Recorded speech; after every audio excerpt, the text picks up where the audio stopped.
Hello everybody, welcome back to HardReset.Info channel. In today's video, I'll show you how you can easily record the screen while gaming on CMF Phone 2 Pro.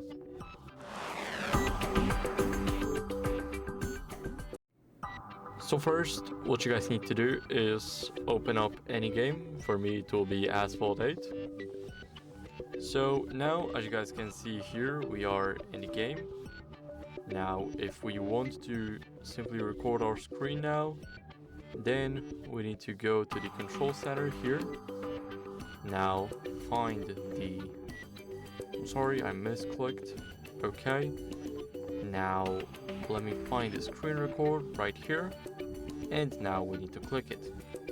Here you can select the single app to record only the game.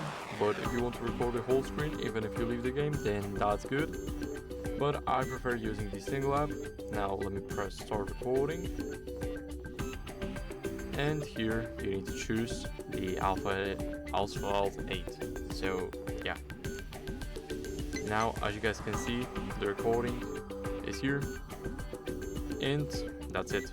So now you can record your gameplay and then post it up on, let's say, YouTube. So that'd be it. Thank you guys for watching. Make sure to leave a like, subscribe, and see you next time. Bye.